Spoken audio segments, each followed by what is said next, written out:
सह यज्ञाः प्रजाः सृष्ट्वा पुरोवाच प्रजापतिः अनेन प्रसविष्यध्वम् एष वो अस्त्व इष्टकामधुक्। हरे कृष्ण। तो ये भगवद गीता का 10वां श्लोक है तीसरे अध्याय का। अभी तक हम तीसरे अध्याय के पहले से 9 श्लोक डिस्कस कर चुके हैं और अब ये 10वां श्लोक है। पिछला जो इससे श्लोक था, one of the famous words, यज्ञ अर्थात कर्मणो अन्यत्र लोको अयम कर्म बंधना, कि अर्जुन मेरी प्रसन्नता के लिए तुम कर्म करो, अगर मेरी प्रसन्नता के लिए कर्म करोगे तो कर्म बंधन नहीं होगा। तदर्थम कर्म कौन्तेय, इसलिए मेरी प्रसन्नता के लिए कर्म करो, इस तरह से तुम कर्म बंधन से मुक्त हो जाओगे।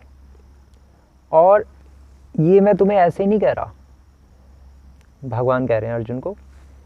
एक्चुअली अर्जुन सह यज्ञाः प्रजाः सृष्ट्वा पुरोवाच प्रजापति ही, अर्थात कहने का अर्थ ये है अर्जुन कि सृष्टि की शुरुआत में प्रजापति आ रहे श्लोक में, प्रजापति का अर्थ है, प्रजापति कहते हैं भगवान विष्णु को, क्योंकि वो सृष्टि करते हैं ना, जो सृष्टि करता है उसको प्रजापति कहते हैं। तो प्राइमरी सृष्टिकर्ता भगवान विष्णु है और गौण सृष्टिकर्ता ब्रह्मा जी है।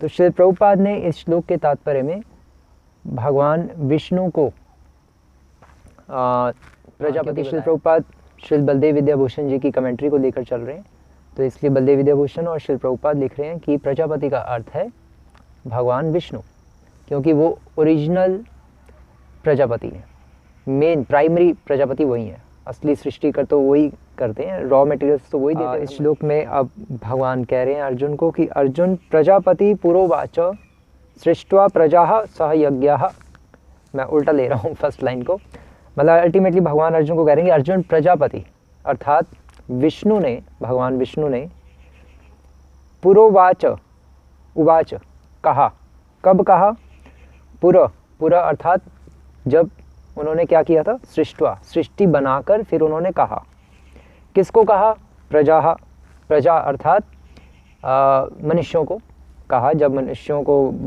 इस संसार में भेजा, बद्ध जीवों को। एक्चुअली ये सृष्टि उस सृष्टि की बात हो रही है जब इस मटेरियल वर्ल्ड की सृष्टि होती है और फिर भगवान महाविष्णु के पेट से सब जो बद्ध जीव होते हैं सब इस भौतिक जगत में आ जाते हैं।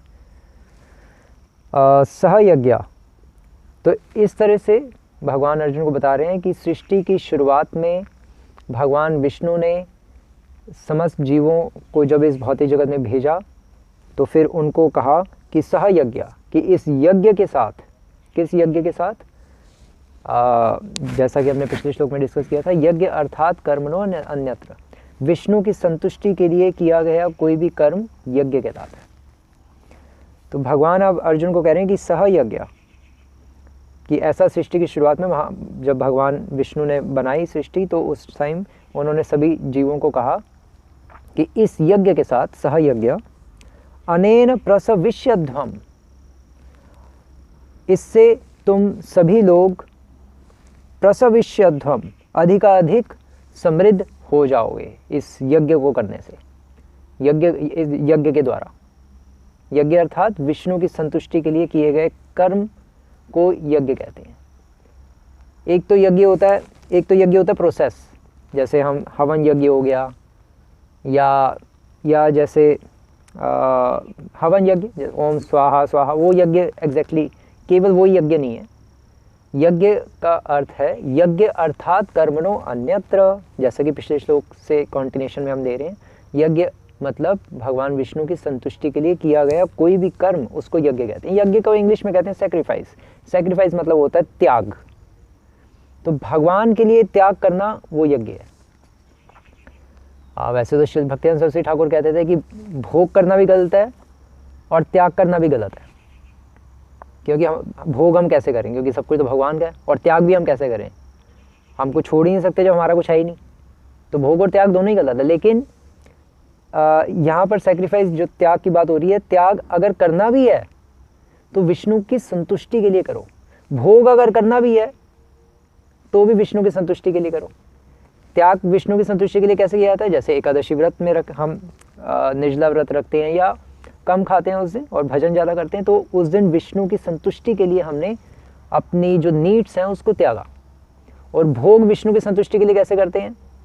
यहाँ पर भोग विष्णु की संतुष्टि के लिए कैसे करते हैं वो नहीं आ रहा, बट मैं जस्ट एक बता रहा हूँ कि भोग भी विष्णु की संतुष्टि के लिए हो सकता है। जैसे उदाहरण के तौर पे चैतन्य महाप्रभु की लीला में पौंडरिक विद्यानिधि थे, और पौंडरिक विद्यानिधि बहुत कंफर्टेबल गद्दे पर आराम से लेटे हुए थे, और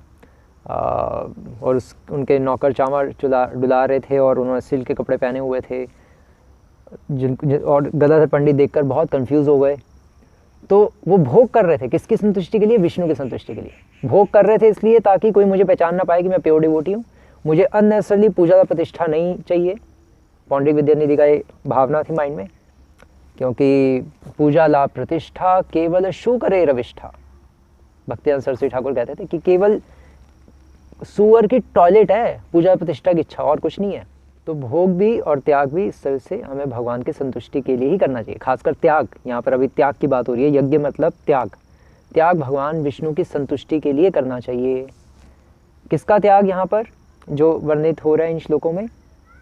अपने फल का त्याग, फल की इच्छा का त्याग। फल की इच्छा को नहीं त्याग सकते तो फिर मैं कुछ नहीं कर सकता अर्जुन। तो फिर तुम क्या करो?